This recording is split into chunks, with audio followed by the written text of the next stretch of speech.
Bună, Scorpion! Bine ai venit și mă bucur să te am aici alături de mine. În această etalare vom vedea ce urmează în conexiunea voastră, în conexiunea ta și cu persoana iubită.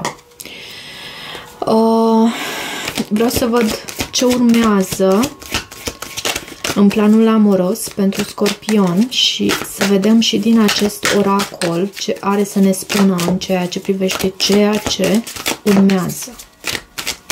Ce urmează? Ce urmează?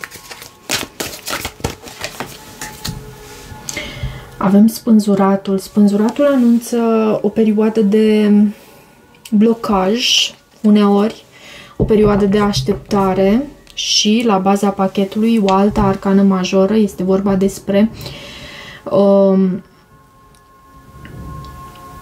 Hierofantul, a preda, a învăța și 5-ul de cupe și echilibrul, nevoia de a-ți păstra cumpătul aici, văd aici și o oarecare dezamăgire, poate într-un angajament serios, pentru că acest Hierofant reprezintă angajamentul serios, o așteptare, în unele cazuri chiar și blocaj și sentimentul acela că nu mai ieși din această situație și nu știi cum. Poți să ai de a face cu un pești sau un taur, văd aici, am văzut și semnele de apă subliniate și de asemenea săgetător. Este vorba despre cartea Temperanța acolo. Spânzuratul anunță și faptul că e nevoie să vezi lucrurile dintr-o nouă perspectivă și poate de aceea ești blocat din partea Universului pentru a putea căpăta iluminare și pentru a vedea lucrurile diferit dintr-un alt unghi. Altfel nu poți să înaintezi, nu poți să ai sentimentul că tu crești de fapt și că evoluezi. E necesar să vezi lucrurile dintr-o nouă perspectivă aici. Ok. Hai să vedem energia ta în conexiune, ce simți tu acum, conștient sau inconștient. Unde ești tu în raport cu această legătură? Ce reflectă prezența ta în această legătură? Unde ești tu în raport cu această legătură? Te rog să-mi spui, Spirit, despre Scorpion, energia sa în conexiunea aceasta de iubire. Ce reflectă prezența sa în această legătură pentru Scorpion? Avem deja două cărți. Roata norocului și 4 de cupe. Roata norocului anunță și faptul că tu ești susținut din partea Universului.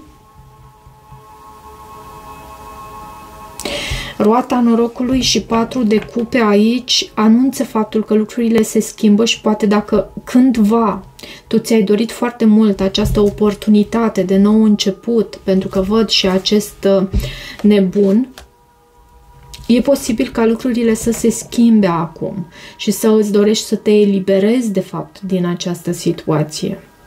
Cu acest 4 de cupe tu ai o anume ofertă din partea Universului, din partea celeilalte persoane, însă nu ești deschis pentru că știi ce s-a întâmplat în trecut. Poate că experiența din trecut îți vorbește despre faptul că nu mai ai cum să fii sau să dai o șansă aici și să fii optimist în exces. Văd și o oarecare doză de pesimism la tine în această conjunctură. Nu mai crezi. Energia celuilalt, unde se află cealaltă persoană, ce simte, ce gândește, cum percepe conexiunea, cum se poziționează celălalt față de tine. Hai să vedem energia celuilalt în conexiune.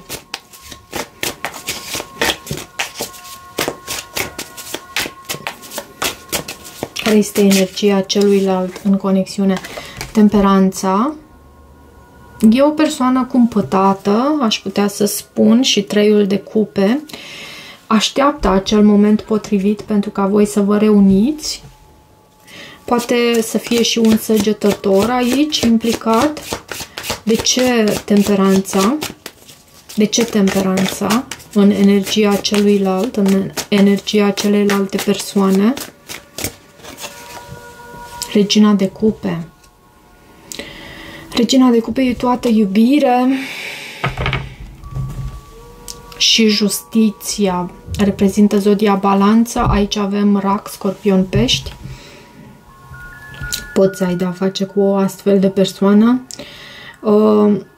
Poate că are nevoie să ia o anumită decizie această persoană sau chiar este pe punctul de a lua o anumită decizie cu această carte Justiția. E pe punctul său, pentru că văd și acest cavaler de monede care se mișcă destul de încet.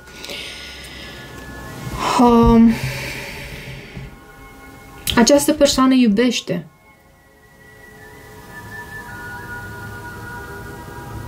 Și așteaptă momentul potrivit, așteaptă momentul oportun, știe că nu este momentul acum și la tine am văzut aceste energii de aici. Tu ai nevoia, cred că aici ești tu în această postură a spânzuratului, ai nevoia să vezi lucrurile dintr-un unghi diferit, să îți schimbi perspectiva și asta nu o poți face într-un mod forțat. Gata, de astăzi îmi schimb perspectiva. Trebuie să ai argumente, trebuie să înțelegi lucrurile în profunzime, să dai atenție acestei situații pentru a le înțelege în profunzime. Legătura voastră actuală, care este dinamica principală dintre voi acum, ce vă unește sau separă, ce se întâmplă energetic între voi în prezent. Care este legătura voastră actuală? Care este dinamica principală dintre voi? Asul de monede.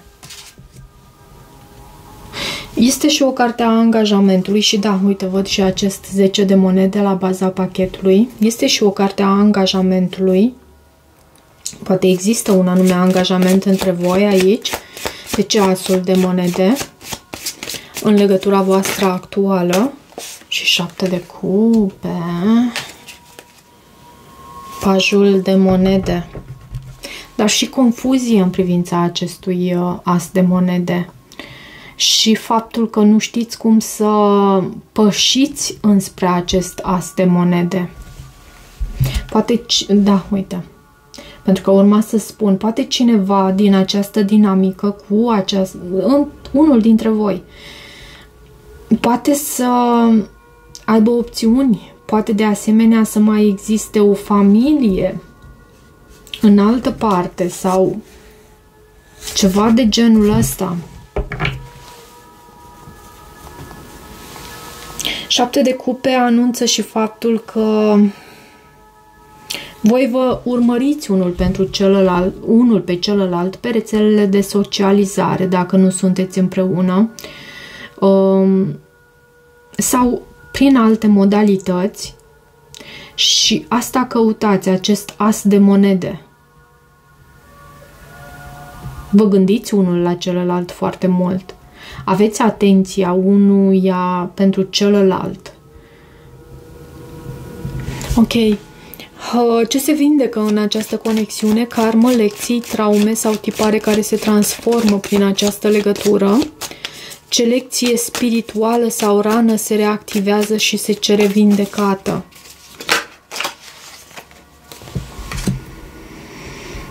Șapte de bâte. Ce lecție spirituală se reactivează și se cere vindecată? 7 de bâte este o carte a unui personaj care luptă pentru ceea ce este al său, pentru reușita sa. De ce 7 de bâte aici? De ce 7 de bâte? De ce 7 de bâte? 3 de monede.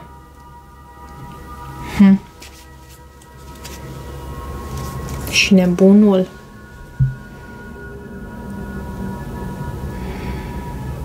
Poate să fie și o energie de trio, pentru că de multe ori acest 3 de monede vorbește despre așa ceva. Având și acest 7 de cupe în acest context pe masă, e posibil.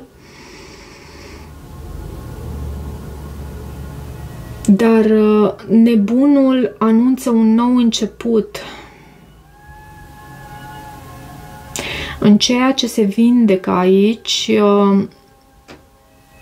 se pare că unul dintre voi sau ambii, dacă sunteți amândoi în alte conexiuni, în alte relații, vă dați seama de faptul că e necesar să se facă curățenie aici înainte de a putea merge mai departe curat unul cu celălalt. Curat pe cât posibil, ok? Și ce urmează între voi pe termen scurt? Și pentru asta onestitatea, adevărul este foarte important. Ce urmează între voi pe termen scurt? Cum evoluează conexiunea în următoarea perioadă, în următoarele 2 săptămâni? Care este direcția în care merge această relație? Împărăteasa este cartea Taurului sau a Balanței. Și un nou început, din nou acest nebun se arată aici. Împărăteasa anunță creștere.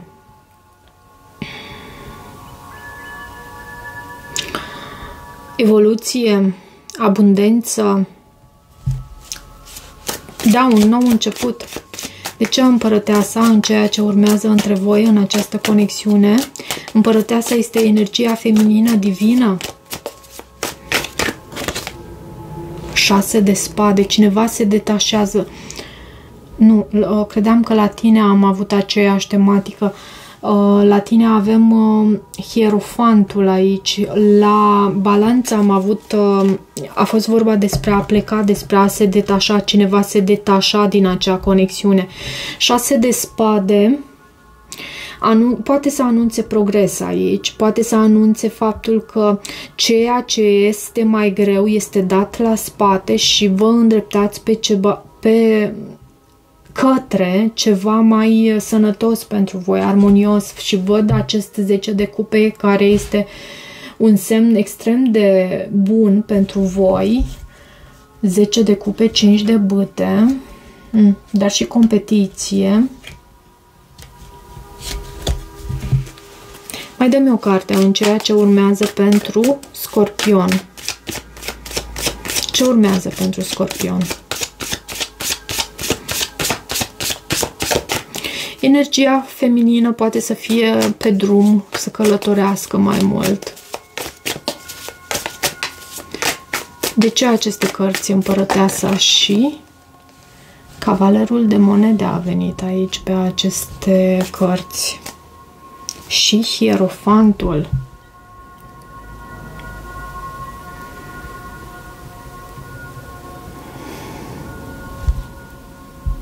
Da, energia feminină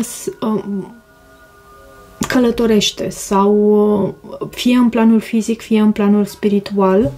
Văd o călătorie de durată care anunță și din nou, vezi, avem acest hierofant aici, avem și hierofantul la sfârșit de citire din tarot. O vindecare a unei dezamăgiri în această conexiune. Hierofantul anunță faptul că se trece la un nou nivel în planul acestei conexiuni.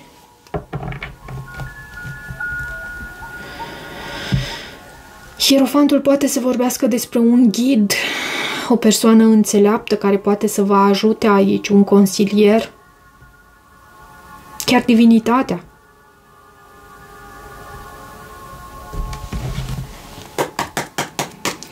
Ce mesaj avem din partea acestei persoane pentru tine, pentru Scorpion? Ce mesaj avem din partea acestei persoane pentru Scorpion? Ce mesaj avem din partea acestei? De ce simt astfel? Se întreabă.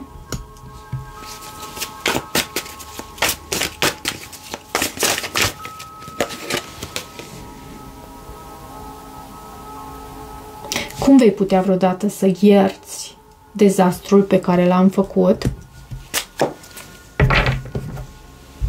Vreau să ies din această conexiune. Și am simțit aici, în ceea ce urmează cu această energie feminină,